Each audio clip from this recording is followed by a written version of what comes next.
Sure, ma'am.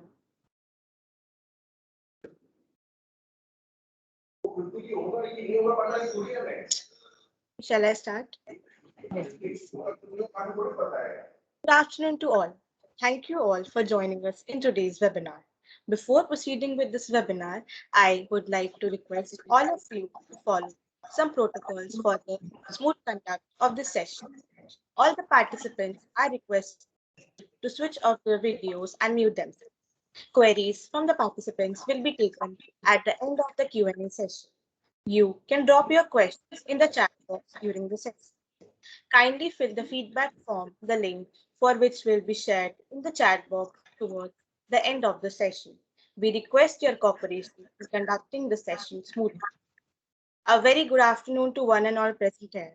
I, Khushi Johar, member of the student body of the placement cell, welcomes you all to this webinar on the topic Mutual Fund Awareness, organized by the placement cell, Shivaji College, University of Delhi, in collaboration with the Group. I again thank you all for joining us in today's session. Do you know what are mutual funds? Do you have any questions related to it? Are you eager to know and learn it from the scratch?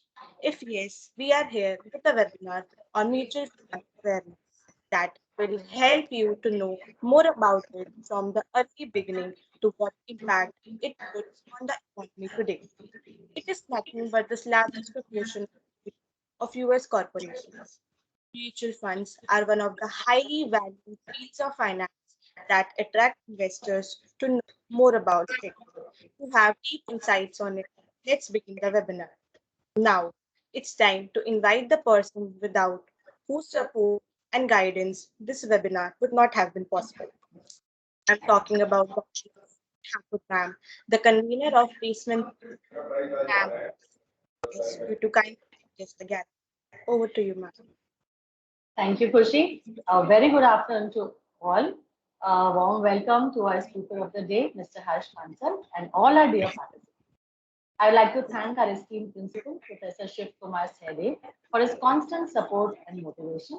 I'd also like to thank all the members of the placement cell, particularly the organizing members, Mr. Rajesh, Ms. Urvashi, and Ms. Monica, as well as our wonderful students, student members of the placement cell for their hard work. I personally am really excited to attend Mr. Harsh's talk because I'm a novice in this field. I have hardly any knowledge on this. So I'm really looking forward to gaining a good amount of information as an absolute person who's at the zero level. So there may be others who are either with me or maybe knowing slightly more. And I'm sure Mr. Harsh, with his extensive experience in finance and accounts, will really be able to enlighten us. So I'll now hand over the virtual mic to Khushi. Over to you, Khushi. Thank you, ma'am. Now, I would like to take this opportunity to introduce you to the speaker of the day, Mr. Harsh Bansal. He is a chartered accountant and has 21 years of experience in various fields of finance and accounting. He is a vice president at Sembcorp Energy India Limited and has worked with both multinationals as well as Indian listed corporates. Prior to this role, he has worked with Punch Lloyd Limited, a public listed company in the business of engineering, recruitment, and construction, with presence in India, Southeast Asia, Middle East Asia, Africa, and Europe. In early days, he has been associated with Hindustan Coca-Cola Beverages Private Limited, Bosch and Locke Eye Care India Limited, LG Electronics. So we are honored to have among us Mr. Harsh Bansal, a chartered accountant and the vice president in finance and accounts at Sembcorp Green Infra Limited as the speaker of the day. We welcome you, sir. Without much Thank ado, you. request you, sir, to kindly start the session. Over to you, sir. Thank you. Thank you, Khushi. And thank you, Dr. Jayata, for your kind words. And dear students, it's always a pleasure interacting with this students gathering, students community, because you remember your days when you were a student, you look forward to such events. In the college, generally we get this experience from the books wherein we are taught by our teachers, professors of how the world would be, what we will be facing up. But as we enter the world, when we get onto the work, the professional environment, it's a different world altogether. So you have your different set of challenges which you need to tackle, which you need to handle. You have a different set of people who are experienced, vastly experienced in their own domains. And you as a fresher, when you enter that domain or that field, you feel like as if you are in a sea with no one to help you, water all around, what to do and what not to do. So probably when I entered my professional field, did my chartered accountancy and went on to do different core functions in the finance and accounts area. To begin with, yes, mutual funds was almost like a fee with something like what to do, what not to do, when to invest, where to invest, in whom to invest, was all a black box. So over a period, as you gain knowledge, as you gain experience, you definitely become more aware of as to what these things are, how to earn money out of this, how to make money out of this one, where to keep your funds properly, where to invest them, how to really make them grow. So I'll be talking about all these aspects today in my presentation. Let me just try to share a slide uh, on this front. 1 second.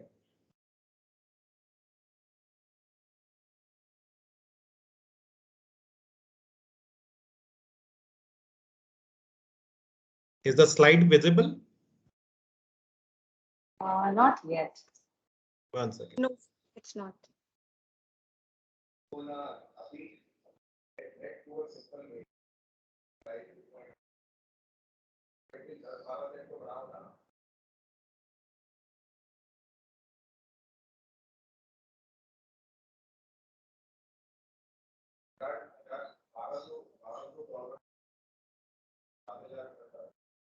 Not yet. No.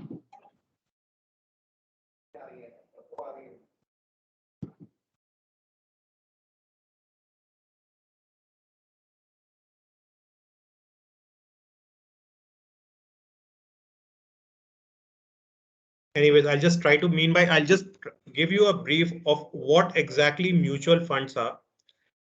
So as we know, when we start investing, so probably we've heard from our seniors or from our parents or grandparents that to invest something, let's not put everything into one basket. Let's diversify in whatever investment that we do and keep it into different buckets so that if someone does well, we earn good returns. If someone is not doing well, probably we'll get compensated from the one which is doing better. So similar is the philosophy, if I am to say, which is there for mutual funds. So you have a wide variety of investments option in which an individual or a corporate or any entity can invest its surplus funds and get some returns. In a way, like say, for example, when we are studying, we say the more you study, the better the marks you will score or the better the percentage you will get in your exams. So is the case with mutual funds. It's like something how better you are able to churn your money or your surplus investments so that it gives you a better returns. So the more efficiently and more effectively you are able to invest into different diversified schemes which a mutual fund offers, the better the return which you will be able to derive out of that one as such. And what exactly is a mutual fund? So say, for example, if we are working at different heights, when we are constructing a building and workers are there at working at different substantial heights, what do? They put on a harness. Why? It protects them. Similarly, when someone is playing on a cricket field, any of the international teams, be it any of the international teams, they have their protective gears all padded up. Why? To avoid any injury, avoid any risk of getting injured as such. So is the case with mutual funds. It's something like you park your funds in different schemes so that you are able to get that money as and when you want it. So you have a minimum risk to that extent. It's not that it's all risk free. Yes, there are different schemes wherein you can reduce your risks as such. So the moment you reduce your risk, you are better able to generate more returns out of those ones. So if I am to talk about mutual funds, what exactly are they? They are simply, if I am to say, a pool of money from different investors, and this money gets invested into different bonds and securities as such. Now these bond securities can be of short term, long term, medium term, and depending upon your holdings or your portfolio, you will be able to derive returns out of this one. So probably as you invest in these mutual funds, you are something like an owner of those funds as such, and you get your returns. In this case, it is something like, if you have something like a share, basically if you are dealing in shares, stock market. So the moment you have a share, you become a owner of that company, you become a shareholder of that company, and then you are entitled to different dividends or returns on that equity shareholding or different kinds of shareholding which may be there. So is the case with mutual funds. So once you invest into those mutual fund schemes, you are entitled to certain returns. It can be in the form of, say, dividend. It can be in the form of valuation gains. It can be in different forms as such. Now, who are the parties involved in this mutual funds? It is primarily the investors, the fund managers, the stocks and the securities, and the returns which we get out of this one. Investors are basically we the people, or the corporates or individuals or HUFs who invest into these funds. Now, how do these funds gives us returns? Primarily, this happens because of the fund manager. The different schemes or people that we have doing this management of putting up the managing the mutual funds, they are the fund managers, and they ensure that your funds are deployed properly. They are deployed in some schemes or in some uh, different ways in which you get the best returns as such. So these fund managers are the one who plays a dominant role in when to invest, where to invest, what to invest, how much to invest, so that you get the best returns out of this one. So the second player is the fund manager. Then comes the stocks or the securities in which they are invested. So say, for example, if you have invested in sectors which are high potentially growth sectors, maybe if I talk about today's world, it can be something like e-commerce business. You would have seen the success of Zomato IPO. You would have seen different other IPOs. Probably in the last year when Reliance did a follow-up offer, it had a substantial gain as such. So there are different stocks in which these things are put in. There are different corporate debts into which these investments are made by the fund manager. There are different government securities in which these investments are made, so that you get the best return out of those monies which are invested as such. And all this three results into you getting the best returns in that case. So typically, if I am to say, if you are investing your money in a fixed deposit, probably you will be entitled to in today's world maybe 3.5 to 4% or 5.5% as such, which is the general FD returns. But if you have deployed your money in proper mutual fund schemes, then you always have a option or Excuse me, a, sir. yeah. Sorry to bother you. Intervene.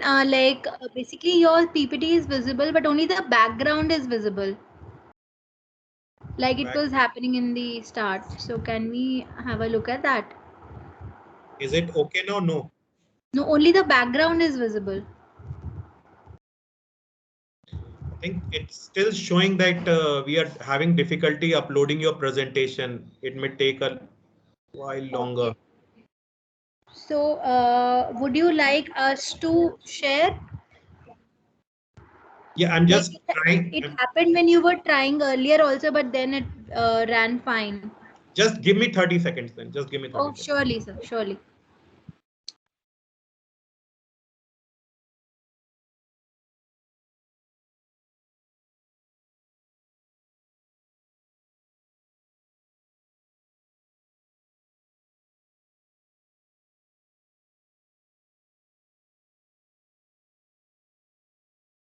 Yeah, sir, now it's visible.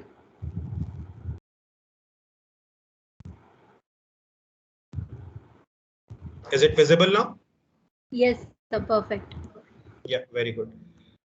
So as I was explaining, like the parties which are involved in this mutual fund scheme. So probably now on the returns part, which I was talking about. So when we have this combination of investors, fund managers, and stocks and securities, they help in generating the best returns, and we get, and apart from the security which we have, that the principal amount will not get lost out, or it has to be waived off, or it will be eroded away. We do get better returns on these mutual funds as such.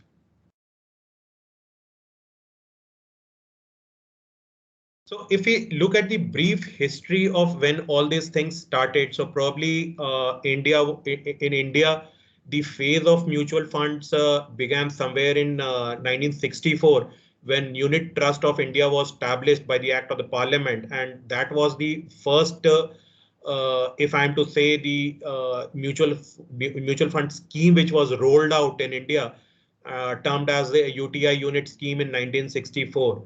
And subsequently post the scheme somewhere down the line, somewhere in 87, then there was a influx of public sector funds who started coming out with mutual fund schemes, and it was primarily driven by the insurance companies, be it Life Insurance Corporation of India, or whether the General Insurance Corporation of India. These were the two insurance sectors who started coming out with mutual fund schemes, and then they were followed by the PSU banks as such. So you had State Bank of India coming out with such schemes, and then you had Can Bank schemes on that, Punjab National Bank, Indian Bank, Bank of India, and there were many other banks who carried out with public sector fund schemes as such.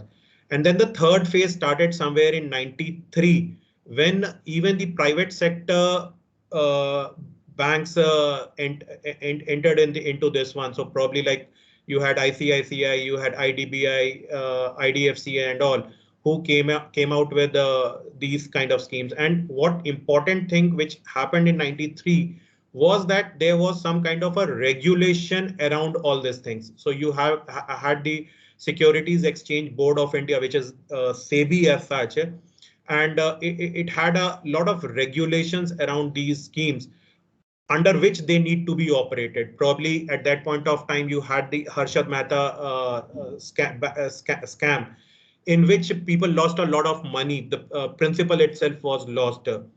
And because of that, there was some regulatory changes in the market. And to ensure there is some kind of a safeguarding to the investor, SEBI came out with these kind of regulations as such.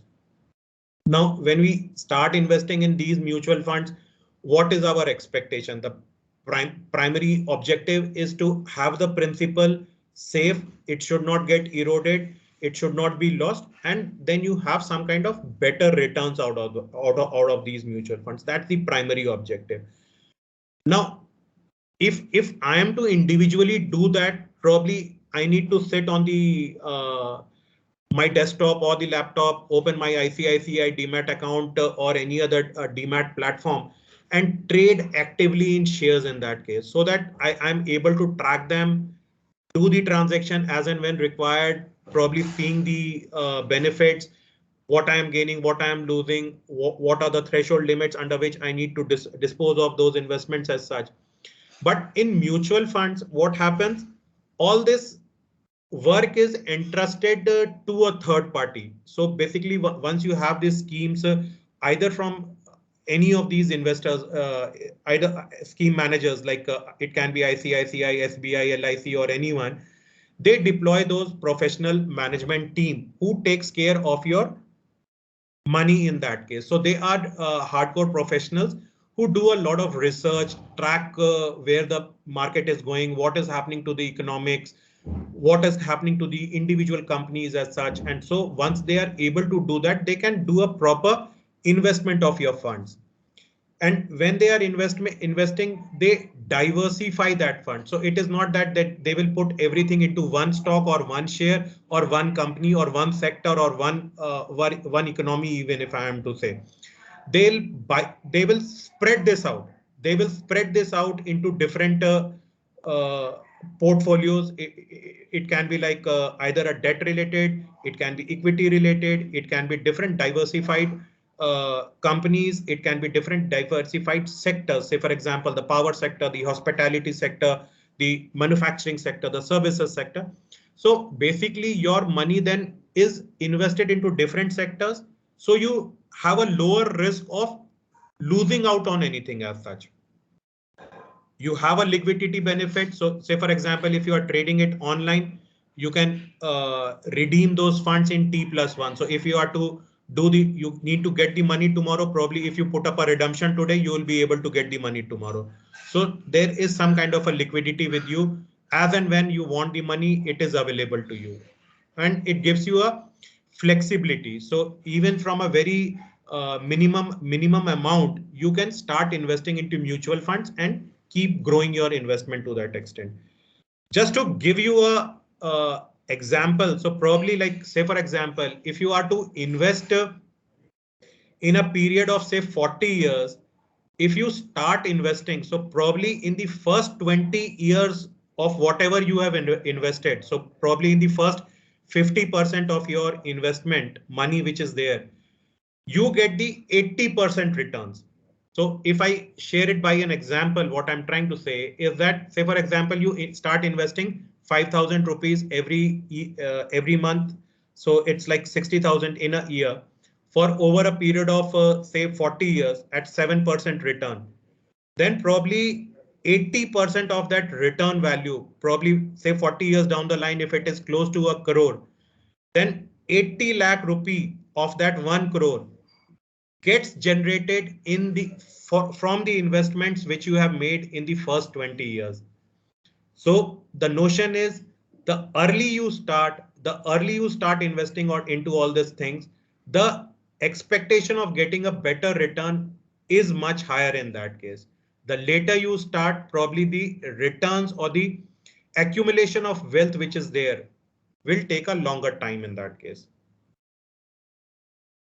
So if we come to this mutual fund schemes, there are certain costs related to it. So depending upon what kind of schemes that you invest in, whether it is a front-ended scheme or a back-ended scheme, so there will be different costs associated with it.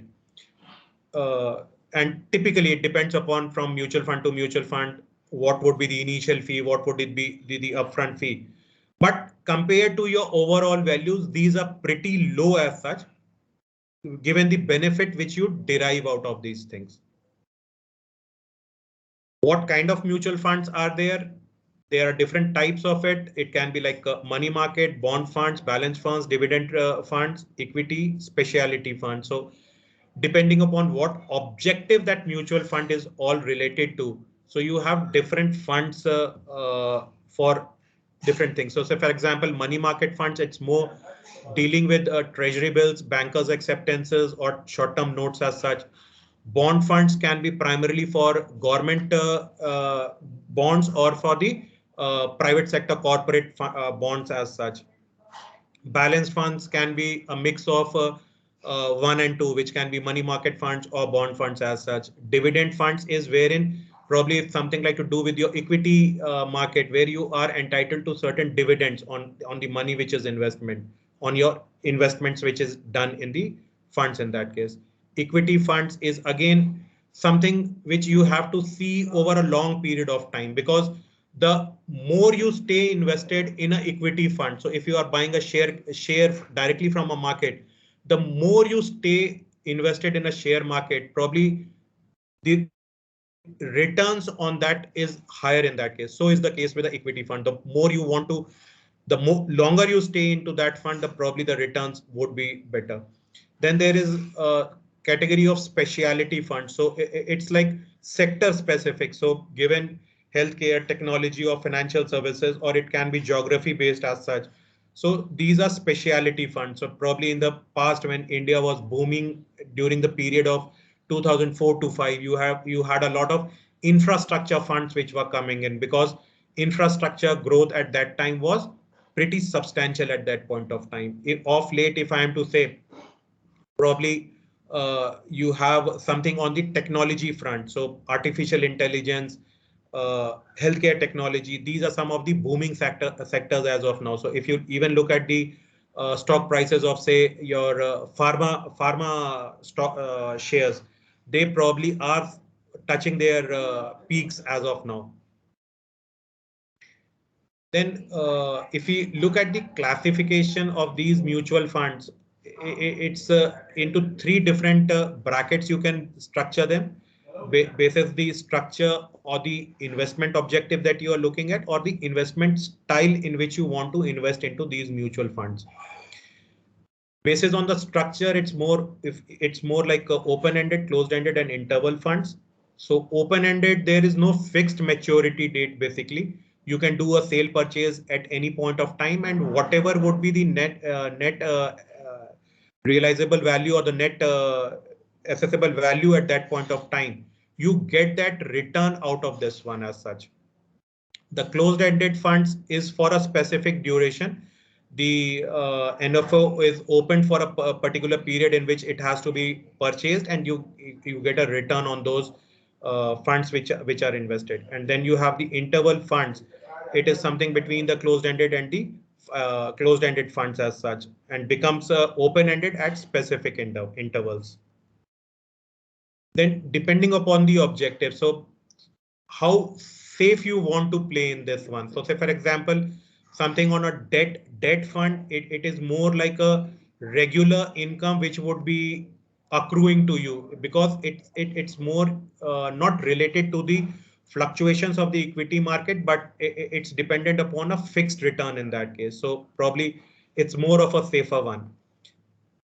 If you talk about the equity funds, then probably you have challenges linked to it with the share stock exchange or the equity market in this case. So depending upon the fluctuations in the equity market, these the NAV of these funds will also keep fluctuating to that extent. Then in between these two, a mix of these two, debt and equity, gives you something like a hybrid, in which a certain proportion can be kept in debt and certain proportion can be kept in equity. So basically it's something like you get the best of the two in that case. So probably to some extent you are assured of your returns, and to some extent you are assured of your valuation gain also because of the equity component. Then depending upon the style of investment style, it can be a passive fund or an active fund. What are they?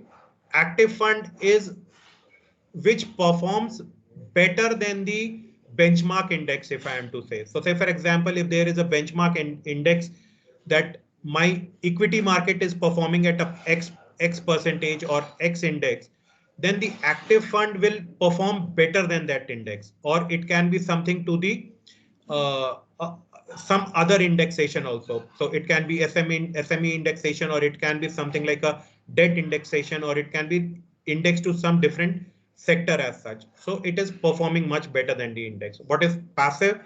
Passive is something wherein you will be assured that it will be performing as per the market indexation in this case. And when you come to the terms of how do I invest into these mutual funds as such, so you have different options, and probably as students you would have heard about SIPs. There's a lot of uh, advertisements also which comes up on the TV, in the newspapers and all, where they talk about systematic investment plan. So what exactly is this? This is something like wherein your funds get staggered as such. So say, for example, if you have a plan of investing a 1 lakh rupee in a year, so probably you will not invest every whole of that amount at one go at one point of time. Probably what you will do, you will make up a kind of a equalized amounts for that 1 lakh rupee over the 12-month period and start investing, say 10,000 rupee each month into the mutual funds as such. And these can be for a period of say 6 months to 5 years as such, depending upon how much money you have or what is your horizon in terms of investing into these ones. Again, you have the option of whether to invest monthly, quarterly, half yearly. So all these options are available to an individual or to a corporate of investing into the mutual funds. Then the other one is the lump sum investment, wherein like you invest the complete fund at one go. And the advantage of looking into a SIP is that if you are investing your money spread over a period of time, so what happens, like at different levels of the market, your money is invested so that things in terms of averaging out of the returns get properly balanced. Whereas say, for example, when you invest in a lump sum, so what can happen that probably at that point of time, the market is at its peak. So if you have invested at a peak market, probably in the near future, the market can go down and you will see a negative return in your investment to that extent. So it's just a question of spreading your risk over a period of time. So that's the advantage you get from a SIP in that case. Then coming to investment modes in mutual fund, it can be a direct mutual fund or a regular mutual fund. And direct mutual fund is offered by fund houses, and there is no involvement of a third party like brokers or distributors. And there's no commission of brokerage, and even the expense ratio is pretty low over here. Whereas if you go through a regular mutual funds, it's through an intermediary, and the involvement of brokers and advisors or distributors comes in. So now, why do I go for a regular mutual fund in this case, where I need the assistance of brokers or distributors in this case? Because probably as an individual, I may not have the full knowledge of the financial markets, of what to invest, where to invest, how much to invest, whom to trust and whom not to trust. That can be a big question mark, because you will have so many players in the market. In terms of mutual funds, an individual can get lost as to whom do I select, in which scheme do I put in.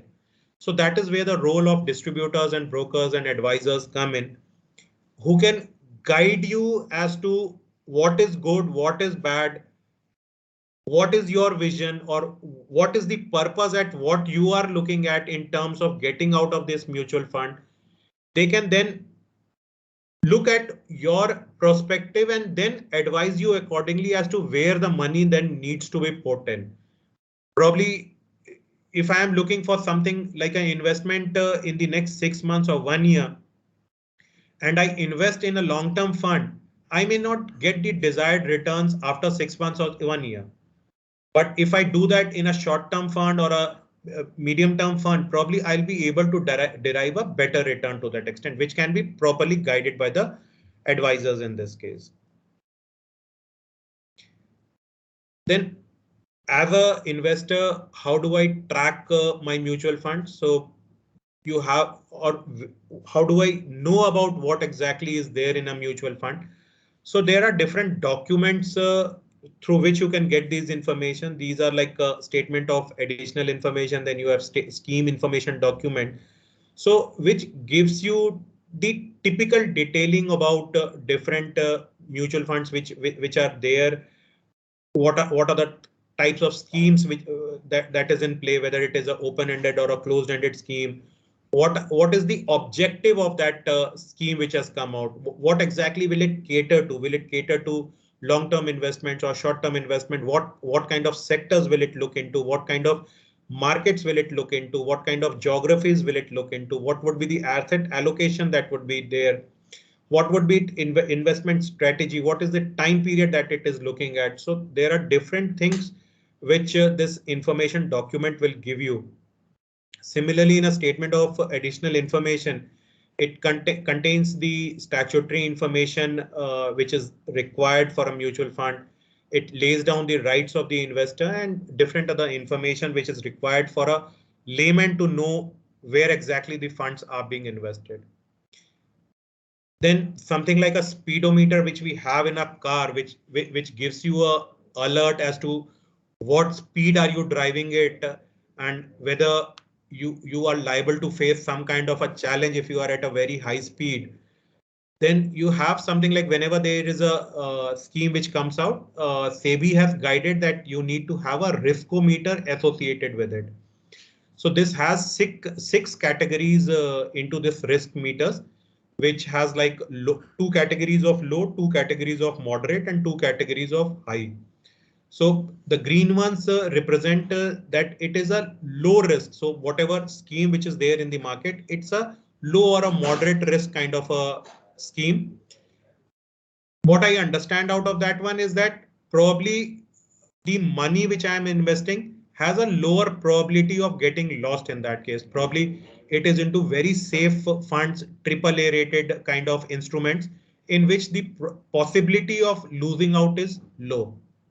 What am similarly on the yellow ones, if I look at, they are moderately rated. That means in between the high and the low. There can be a possibility returns may be better in this case. Then the third category is of high risk. So where the risk is high, probably the investments are into such instruments which are not very highly rated, or where the assurance of that security is not very high as such. Their ratings may not be too good in that case. So there is a risk associated with it, but probably there can be a better return because what we know is higher the risk, higher is the return. So, but there is always a possibility that your principal can also get lost. So this is what we say as a riskometer, which is there, which gives you an indication whether into what I am investing is safe or not.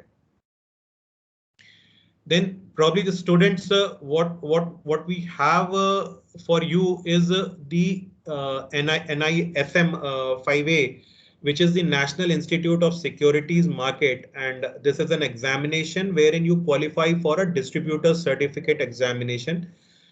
And by doing this, what you gain out of this one is something like a minimum knowledge benchmark, which is required for dealing in with this mutual fund. So whether when you are selling it or distributing it, you need to have some kind of a knowledge, which is at least benchmark that whatever you are selling, you are not doing a mis-selling, and you give a proper kind of a feedback to the investor with whom you are dealing as such. So you have a certification course, certification into this one, which happens, and the Dev Group has been like associated with these examinations, and they have been like sponsoring and assisting candidates in clearing the NISM 5A examination, and which helps build up robust platform for investment advancements in these areas of dealing with mutual funds as such. So probably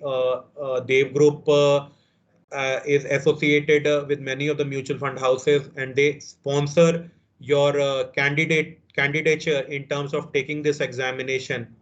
And once you pass through this one, then the related support, whatever is required, can also be provided. And one more thing which is there, probably they have started something on the kind of a academic consultancy also, wherein they can take you through a webinar or a seminar or a workshop, clear your doubts, clear your clarification or different questions or queries that you may have around these mutual funds, their sales and distribution, so that you are able to pass this examination, get certified, and start dealing in such mutual funds as such. So probably like if I'm to say like what they use for mutual funds, that investments, mutual fund investments sahi hai, and it's a really easy way to invest in them. Unlike a share market where you have to deal with the atrocities of when the market is going up, when the market is coming down, what to do, when to do a sale, when to do a purchase. So in mutual funds, at least you can invest the money, trust the fund manager, he will deliver it on your behalf as such. So that's where the advantage which comes in from a mutual fund as such. So this is from my side in terms of explaining the mutual fund. Probably. Thank you, students. Thank you. If there's any query, any clarification, probably maybe I can take that also.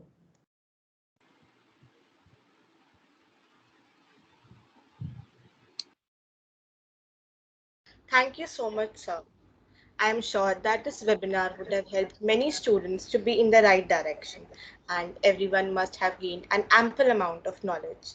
So now I welcome Mr. Pulkit Bhardwaj to tell you everything about NSIM certification and its benefits. Over to you, sir.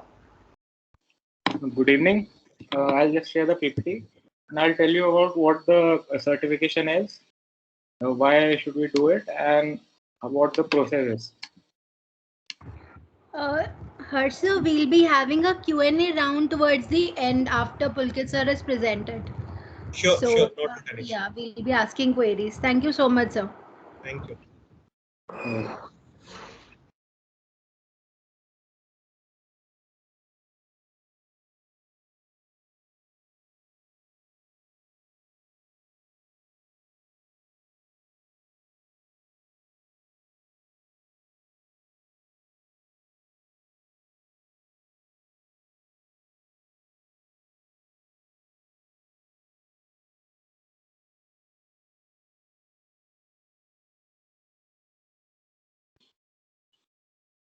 The PPT is actually not working.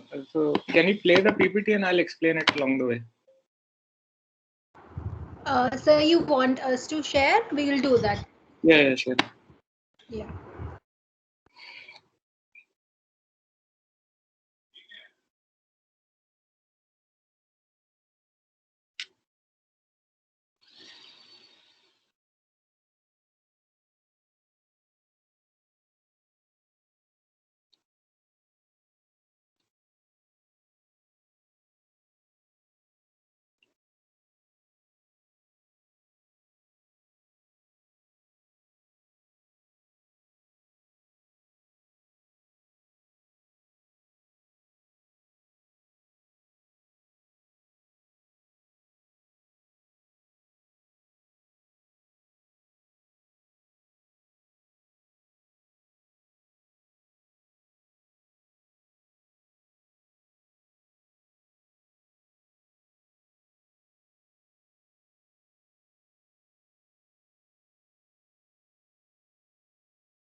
Sir, is the screen visible? Not yet. Now? No, it's visible. Okay. Okay. Yeah, visible. So you can just pinpoint when you want me to change the slide, I'll do that. Okay. So NSIM 5A mutual funds is basically a common benchmark for people working in this industry, Indian financial markets. It is a CSR initiative, so we are sponsoring candidates for this certification. The 1,500 cost will be paid by us. Can you go to the next slide?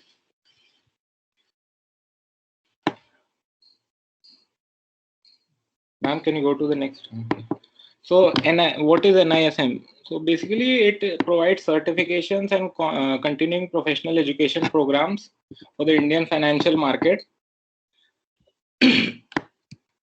So it is mandated under SEBI guidelines. So the guidelines are what govern the Indian financial market in India.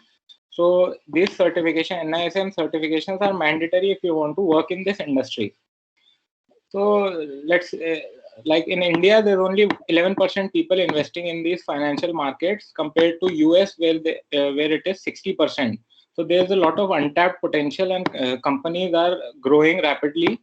And India is transitioning from a developing country to a developed country. So these financial markets have a big role to play in the future. In India, generally people tend to invest in real estate, which is kind of an unprofessional market where people think that if we invest in real estate, the investment will be safe. But in these markets, there are actually certified professionals, as Harsh sir said, that are handling your funds. So your investment is in safe hands. So it provides a structured career path for students who want to work in this industry. Like this is 5A examination, there's a 5B, 5C, there are multiple levels if you want to go into this career. Equity, mutual funds, derivatives, compliance, operations, advisory, and research, all these industries require NISM certification. Next slide. So this is Rakesh Jhunjhunwala. He is the big bull of India, or Indian Warren Buffett is known as. So he basically started investing in the stock market at 5,000. Now, generally, people when they start investing in stock market, it is very difficult to understand or what to do. The risk is very high. So mutual fund is like a stepping stone for this industry. You can start by investing in mutual funds where your risk is divided, and you can take it from there and go into stock market, securities, and all that. He started when the Sensex was at 150. Now it is at 58,000. So you can see how much the industry has grown since then, 1985 and 2021. Now he was very curious about stocks. So there's a story that he once asked his father, why does the stock price fluctuate daily? So his father suggested him that read the newspaper, that it's the news that makes the stocks fluctuate. So basically you need knowledge and research to invest in these kinds of things. Next slide. Now, objectives of this course. Basically, we want to provide a basic awareness about mutual funds management, because everybody, including the students, parents, teachers, everybody invests in mutual funds generally because of the risk, because of the low risk. So, the objective of this course is to provide the basic knowledge for people to invest in these kinds of things. There are a lot of career opportunities in asset management companies like HDFC Life, ICICI Lombard. All these companies require NISM certification if you want to work in them. The sponsorship of the NISM certification, because it's a CSR project, as I explained earlier, and we'll provide you all the tools to complete the certification process. Every help will be provided.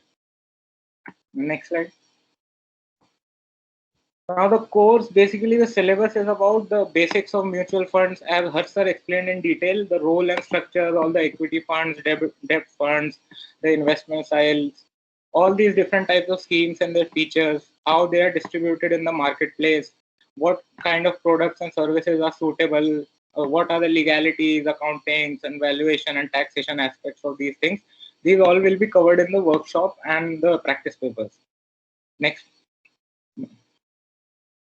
Now, the eligibility for this course is the person has to be a student or employee of Shivaji College. He must have a PAN card and Aadhaar card, because the NISM registration requires a PAN card. He should have 100% attendance in the workshop that we'll do. He must secure 60% average marks in the papers, because the threshold is 50%. And he must attempt the NISM exam on the scheduled date. Next slide. Now, this is the examination format. The fees 1,500 will be provided by us. The paper will be of 2 hours. It will have 100 questions with 100 marks, 1 mark each. The passing marks are 50. There is no negative marking, so you can attempt all questions. Now, this examination is both in online and offline format.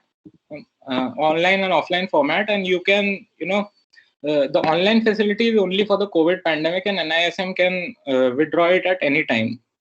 So I would suggest that you would prefer the centers that are near your house or college, so you can attempt it offline. Now the process, it's a 5-step process. So first is the webinar that you're attending to introduce you some of the basic concepts of mutual funds. Then your teachers will provide you with the pre-assessment paper. This is basically not a pass and fail paper. It is to judge your knowledge gap. So we can, devise the syllabus for the workshop we'll do. The 5-6 day workshop will be dependent on the pre-assessment test you give. Your teachers will provide them on you on 17th and 18th, and you'll have to do them by 19th. Now after that, the next week, 20 to 25, we'll have a 5-6 day workshop where we'll give you practice papers every day. You can attempt them. Now after the workshop, you can register on the NISM portal. Now the process for this is you have to make a profile on the NISM portal. You'll get a registration number after you make a profile, and your profile will be verified in 48 hours. Now, when you get the registration number, you need to fill our registration details. There's a Google form. I'll share these two links, the NISM portal and the registration form. After you share it, and we'll contact you if your profile, when your profile will be verified. After that, we'll book your slots in batches. The tentative date will be around 10 to 20 October, and the certificate will be 15 days after the date of the examination. Now we'll provide a help desk for this. I'll share the number at the end slide of Vandana ma'am. She'll provide you all the help that you require regarding the registration process, the syllabus, all these things will be provided to you. Now, the basically we are offering is we will give you a 1500 certification.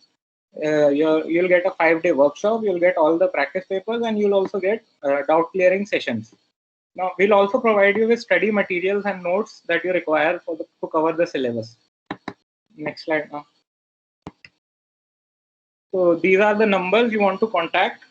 You can contact your teacher, Ms. Urvashi ji. Ms. Ranjana ma'am is the help desk, and rest of the numbers, everyone can answer your questions. Thank you. Now, any questions regarding the process, you can ask me.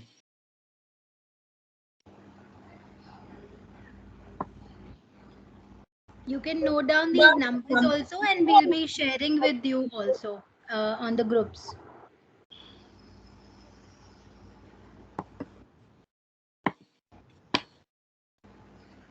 Thank you so much, sir, for introducing us to the workshop. It was really helpful. Now, proceeding further, it's time to take up the questions. I would like to invite Mahi to proceed with the Q&A session. I request you all to please stay calm and let the previous question complete before raising another question ahead. Over to you, Mahi.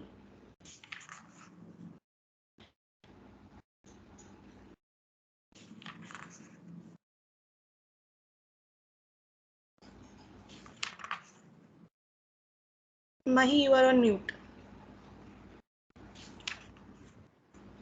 Thank you so much, Kushi, for maintaining the decorum of the webinar till now. Before I proceed with the Q&A round, I request all the participants to switch on their videos for a quick photo session.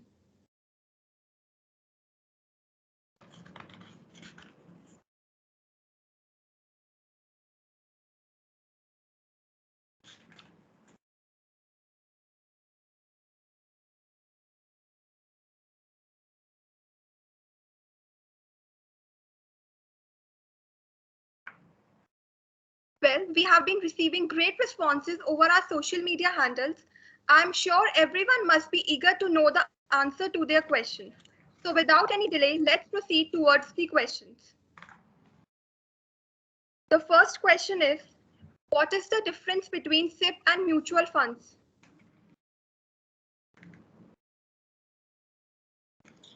So if I am to say, probably SIP is a mechanism through which you invest into the mutual fund as such. So probably what I explained is like through a SIP, you can stagger your investment. So if you are to invest a specific amount, so probably of investing everything into at one go, you can spread that out over a period of time as such. The next question is how to recognize that which mutual fund is best for investing. That probably the best answer can be given by Mr. Rakesh Jhunjhunwala only as to say which is the best and which is not the best as such. So it's up to an individual as to what are his objective as such. So there are schemes which are for a long duration. There are medium term funds where there are short term funds. There are growth funds. There are dividend funds. There are an n number of funds which are there. It depends upon the kind of sector specific funds or depending upon the geography specific funds. So depending upon different parameters, you have the schemes which are available. It's up to an individual's objective. So what exactly, if I am looking for something like a fixed return over a period of time, I'll go for something like a debt specific fund. I'll not be more into equity funds as such. But if I assume that there is a substantial increase which I foresee in the market, but I may not be able to directly invest into the market, then probably I'll be more keen into equity linked funds as such. So depending upon one's choices, one's objectives, one's horizon of how long he wants to stay investment, there are different opportunities. So the next question is, what are the points that we should ensure before investing in mutual funds? So what SEBI has guided that, and what I shared also, there is a riskometer which is there. Then there are specific informations which are disclosed related to the mutual fund. So what say for example, if it's a debt fund into corporate bonds, then into what kind of rated corporate bonds is it being invested into? It is AA rated, AAA rated, AA plus, BB minus. What kind of rated bonds is that being invested into?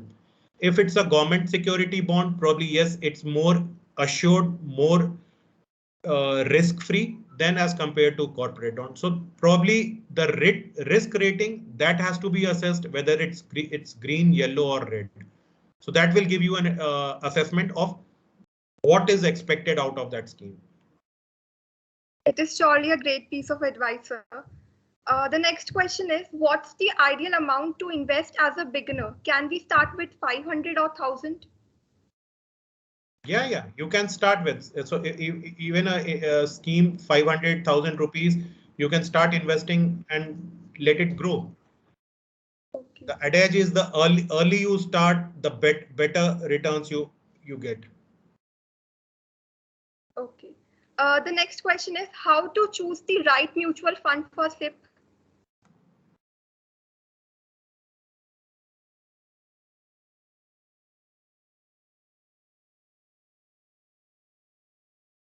So am I audible?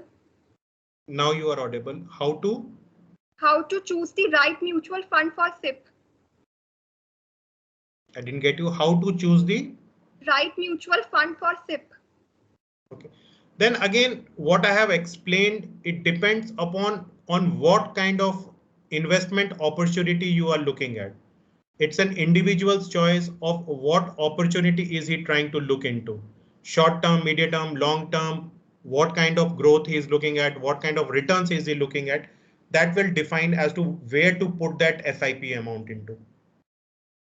So probably then as and when you mature into this one, you become an advisor, you do this training or you go through this certification, that will give you a much better analysis, in-depth knowledge or some kind of an assessment where you can take those decisions then as to what is good, which fund is good, which fund is bad, where to invest, how much to invest, when to invest.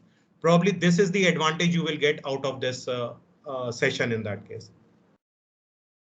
Okay, sir. Sir, what is the right age to start investing in mutual funds?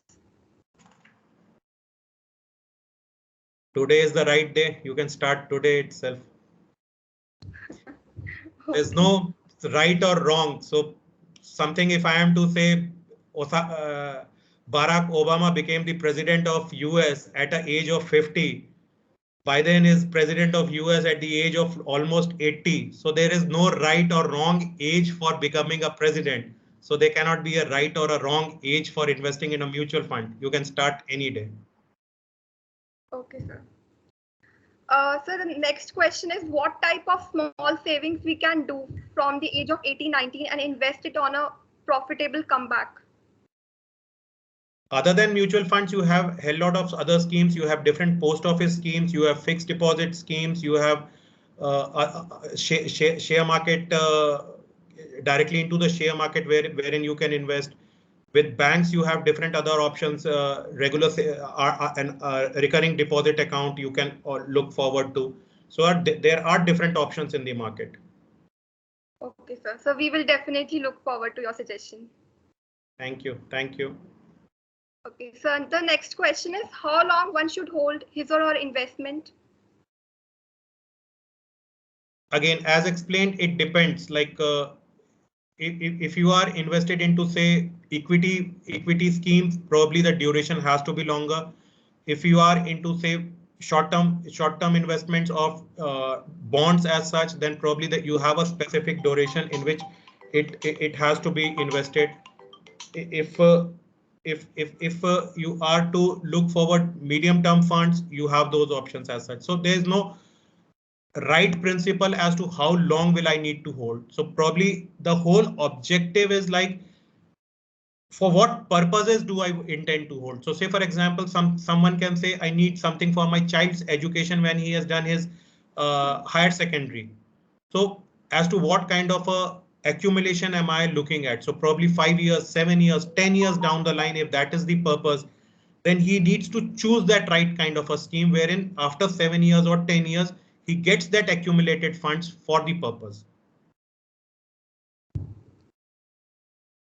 Sir, I suppose your guidance with wonderful recommendations will surely help us. Thank Okay, you. so I have a question here. So Sure, ma'am. like I mentioned at the beginning, I have absolutely no knowledge of this. So I want to ask the first basic question. I don't even have a demat account, right? So is a demat account, so like demat accounts can be made with banks, what I understand.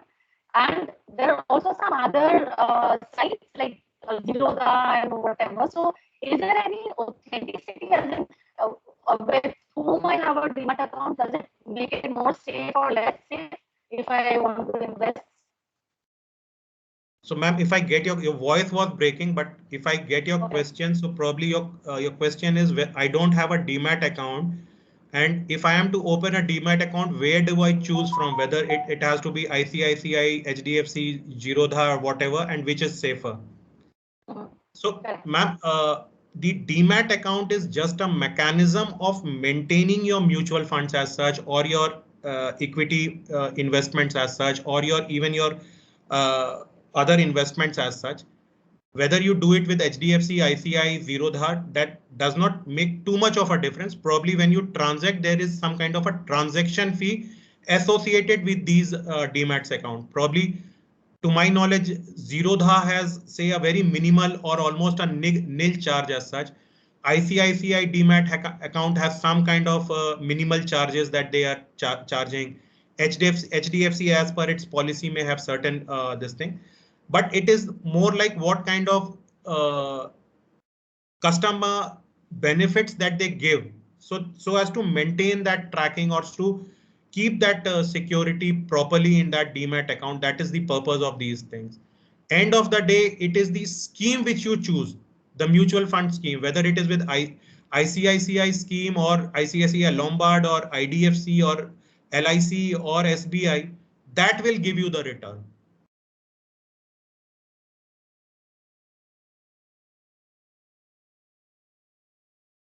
Hope I am clear. Thank you. Actually, your voice broke up in the middle, so I kind of got it. I think my connection has somehow suddenly gone bad. But thank you so much. It really cleared my query. Thank you. Thank you. Thank you.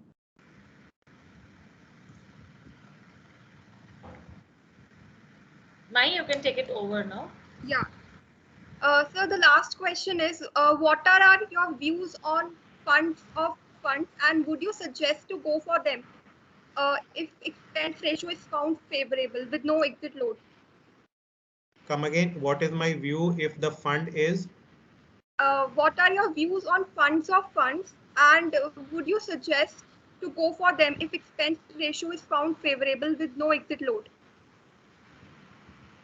Depends, matlab, like again, what exactly are you trying to invest into? Different funds, different schemes, exit load, entry load hardly makes a difference. But what objective of that fund is? Where is the fund invested? So all those things will matter. Okay, sir. Actually, the investment, two things are important. One is the individual goal and the time period. So whenever you are investing, anybody investing, he has to see what is his goal. Whether his goal is to buy the Audi or the Maruti 800. Accordingly, he has to invest and see his time horizon actually. Both these can decide where he has to invest in. Okay, sir. Uh, Thank you so much, sir, for answering all the questions with so much patience. I think we have completed all the questions. We are sharing a feedback form with you all, and everybody is requested to fill the form. Moreover, a workshop is going to be conducted for a week, and students can enroll for the same. If anybody is left with a query, they can mention it while filling the feedback form. We will surely revert to you. Now, I would like to request the faculty from Placement Cell, Rajesh sir, to formally thank everyone.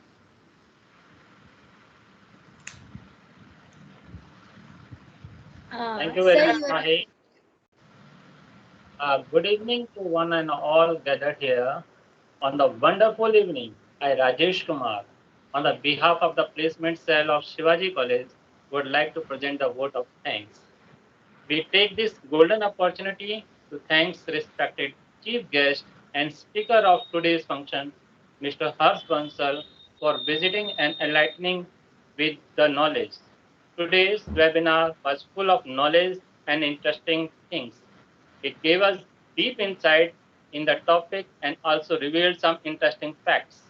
The point where the sir told us about the early start was really informative. I'm pretty sure the precious knowledge that Sir gave us will definitely help us in our studies and future. Once again, I would like to thank Mr. Harsh Bansal for taking our outer time from his busy schedule and enlightening us with the knowledge of mutual funds. We will cultivate the advice you give us in real life. Thank you very much, sir. I Thank you. also thanks to Pulkit Bhardwaj for making aware our students about the NISM Mutual Fund Distributor Certificate Program. I extend my gratitude to Principal Shivaji College Professor Shiv Kumar Sahdev for giving us all supports and encouraging us to achieve many endeavors. Thank you, sir. It is my pleasure to thanks to convener of the placement cell, Shivaji College, Dr. Jaita Thakur and her team for continuous effort, not only for finding placement opportunities, but also making students ready for the placement with their skills and required by the industry. Thank you, Jayata ji, and thank you, the team members. Webinar coordinator, Dr. Urvashi, deserve a special thanks for the successful conduct of this webinar. I sincerely thanks to all non-teaching staff, technical members for glorifying the webinar with their continuous support every time. Last but not the least, I thanks to my fellow students, Dharyan Akpal, Mahi, Kanika, Dipanshu, Dipesh, and other team members for the passionately arranging this function. Without you, the function would not have been successful. Thank you all once again to one and all. Thank you very much. Thank you. Thank you, everyone. Thanks.